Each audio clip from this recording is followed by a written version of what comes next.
కాటుక చేయాలి అనే నా కోరిక నెరవేరిందండి. మా పాప పుట్టినప్పటి నుంచి అనుకున్నాను ఒక్కసారైనా ఇంట్లో నా చేతులతో కాటుక చేసి మా పాపకి పెట్టాలి అనేసి. ఇప్పటికి మా పాప పుట్టి కూడా 3 సంవత్సరాలు అయితే అయిందండి.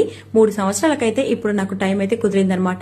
ఇలా ఒక దూదిని తీసుకొని ఇలా వెడల్పుగా చేసుకున్న తర్వాత ఇందులోకి కొంచెం పచ్చగా దంచుకున్న బాదము, కొద్దిగా వామును వేసేసి ఇంకా ఒత్తిలాగా తయారు చేసుకోవాలి. ఇప్పుడు ఒక ప్రమిదలోకి నెయ్యిని గాని ఆముదపు నూనెని గాని వేసుకొని మనం తయారు చేసుకున్న ఈ ఒత్తిని ఇందులోకి వేసి దీపంలో వెలిగించుకోవాలి. ఇప్పుడు దీన్ని ఒక దగ్గర పెట్టుకొని 2 గ్లాసులు ఇలా ఎదురెదురుగా పెట్టుకుని దీనిపై నుంచి ఒక ప్లేట్ ని బోర్లించుకోవాలి. ఇలా బోర్లించిన తర్వాత దీపము దానంతట అది కొండెక్కిన తర్వాత పూర్తిగా చల్లారిన తర్వాత ఈ ప్లేట్ ని అయితే తీసుకోవాలి. మీరు చూస్తున్నారు కదా ఇక్కడ మొత్తం దీపం అయితే ఆగిపోయింది. ఇప్పుడు ఈ ప్లేట్ లో ఉన్న బ్లాక్ అంతా కూడా ఒక పేపర్ తోని ఇలా దగ్గరికి అనుకొని ఒక బౌల్లోకి వేసుకోవాలి. బౌల్లోకి వేసుకున్న తర్వాత కొద్దిగా ఆముదం నూనె గానీ లేదంటే నెయ్యితో ఒక్క చుక్క మాత్రమే వేసి బాగా మిక్స్ చేసేసుకొని కాటుకలాగా పెట్టుకుంటే చాలా బాగుంటది. ఎలాంటి సైడ్ ఎఫెక్ట్స్ లేకుండా ఇంట్లో మన చేతులతో చేసుకున్న ఒక సంతృప్తి కూడా